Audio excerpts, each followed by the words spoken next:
The Sunshine Skyway Bridge at one time crossed the Tampa Bay Harbor connecting Manatee and Pinellas counties. The bridge was traveled day in and day out by Florida motorists, southbound vacationers, and thrill seekers from all walks of life. The Sunshine Skyway Bridge at that time was the longest pre-stressed concrete bridge of its kind in the world. It was also one of the safest.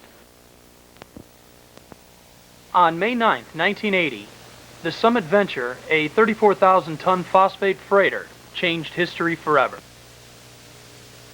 At approximately 5 a.m. on the morning of May 9, 1980, the Summit Venture was boarded by its harbor pilot, John Lero. Heavy rain squalls that morning forced the ship and its crew off course for the 800-foot opening beneath the center span of the Sunshine Skyway. Only 2.5 hours after Lero's boarding the vessel, the Summit Venture had taken out a 1,260-foot span of the Sunshine Skyway Bridge. With over 1,200 feet of the main span missing, the morning rush hour motorists began dropping from the steel giant that once carried them safely from home to work and vice versa. Salvage crews brought destroyed vehicles to the surface after 9 cars followed each other off the bridge, stacking themselves into what some workers referred to as a colossal underwater freeway crash. Some of the cars were crushed partially from the impact of the car that followed. 9 cars, 9 deaths. This Greyhound bus was en route to Miami the morning of the 9th. A short vacation for some, a new beginning for others.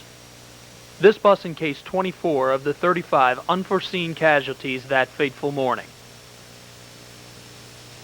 Their final destination was to be intertwined with the steel girders of the Skyway Bridge, at the bottom of Tampa Bay Harbor. The Hudsons and the Browns had left Canada for a tropical Floridian vacation. They, along with 20 other southbound travelers, plunged 150 feet into the shark-infested waters of Tampa Bay. People still try to imagine the horrifying vision that Mike Curtin and his 23 passengers shared early on the morning of May 9th as they plummeted 15 stories into the dark morning water. Mike Curtin used the bridge as a tool to expedite his journey from St. Pete to Miami. The bridge that once gently carried its passengers to the other side had betrayed his trust. Most of his passengers had never traveled the bridge before and took the side of fate, unknowing the danger that lied ahead. The Hudsons and the Browns, returning home after their vacation. Mel Russell, a husband and father on his way to Sarasota to make a fresh start with his wife and child. 2 fugitives on the run from law enforcement in Georgia. They and 16 others had one thing very similar in common. None of them knew the consequences they would face by boarding Greyhound Bus 4508. The Summit Venture did act as a light of hope for one southbound traveler that morning. Wesley McIntyre, as did other motorists, drove his vehicle off the Sunshine Skyway Bridge, destined to die at the hands of fate. However, fate twisted in Wesley's favor when his Ford pickup truck glanced off the bow of the freighter, sparing his life. Rescue teams worked feverishly trying to locate any possible survivors of the tragic occurrence. Their hopes and efforts soon turned to frustrations as the casualties outweighed the survivors 100%. The crews worked tightly together the entire morning, in hopes that they might turn up more than just fatalities. This turned out not to be the case. As divers searched the wreckage, more bodies were discovered. Pieces of falling debris and unpredictable currents made the rescue divers' job much more treacherous than it already was. After many painstaking hours of search and rescue in the blood-saturated water, the divers are called in for fear of shark attack. Enough people have lost their lives today, authorities reason. Some divers remained in the water, fully aware of the danger. The bodies became more accessible as the girder shifted and the current slowed. Many of the fatalities were due to punctured lungs and caved chests. The bows of the rescue boats were loaded with casualties they could only stack on top of each other for room. With the exception of Wesley McIntyre, Friday's rescue efforts turned up no survivors. 35 people lost their lives in Tampa Bay that unfortunate morning. One man, however, cheated fate that tragic morning in May by 14 inches. Dick Hornbuckle watched as the Greyhound's taillights disappeared in front of him.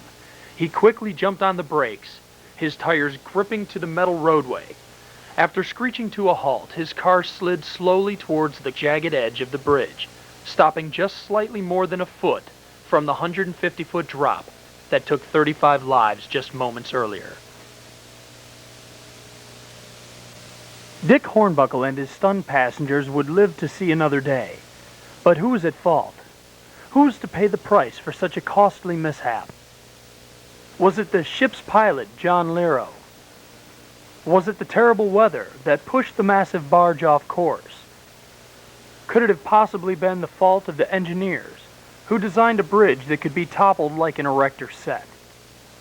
Or was it an act of God that brought the steel fortress to the bottom of Tampa Bay? Who was to be prosecuted for such an injustice?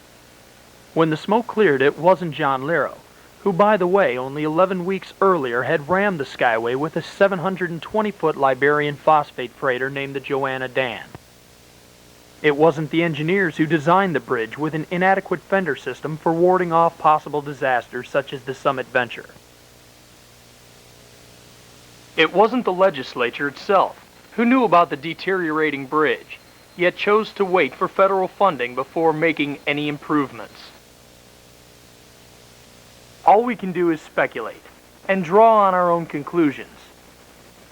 In the case of the Sunshine Skyway Bridge, history had repeated itself, yet no one stopped to see the future. May 1976. Two main support beams just north of the main span were wiped out by a 65-foot shrimp boat named the Debbie Addison. May 1977. An 80-foot trawler named the Believer hit the Skyway. September 1974. A 62-foot cabin cruiser hit the bridge and sank. February 1980. John Lero rams the Skyway with the Joanna Dan, stopping traffic in both lanes. This only 11 weeks prior to the disaster on May 9th. February 1980. A 600-foot Greek freighter struck the bridge's center support system with its cargo boom. Once again, lanes were closed. William Murray of the Coast Guard Marine Safety Office said that it was lucky that the ship's boom didn't knock the main span down. May 2nd, 1979. Almost 1 year to the day of the Summit Venture disaster, an 851-foot phosphate freighter nearly took out the main span of the Skyway Bridge. That week, an article by Don North was published in the Floridian magazine called "What Could Make the Skyway Bridge Fall Down?" This article eerily foreshadowed disaster. Mr. North spoke with state transportation aide at the time, Jack Roberts, who was reported as giving such quotes as, "How far should we go in being our brother's keeper?" and "Should we put armored plating over houses to protect them from airplanes?" He also stated that we couldn't put a fender system out there that could have stopped the Summit Venture. Although Dr. David Schelling of the University of Maryland's Department of Civil Engineering had designed concrete cells that he said would stop any ship or bounce it away from its protected pier. Fender Systems are the only means of protecting a main span of any bridge from an out-of-control sea vessel. This system involves obstacles that stop or deflect potentially disastrous ships from ramming the piers that hold up the roadway superstructure. The only Fender system that the Sunshine Skyway had at the time of the Summit Venture tragedy was a frail display of rotten poles held together by rusted cable. Today, a new Sunshine Skyway bridge spans the 15 miles between Manatee and Pinellas counties, a bridge protected by a Fender system that could have saved the 35 lives lost on May 9, 1980, as well as the $32 million Sunshine Skyway, a bridge that took years to build, seconds to destroy.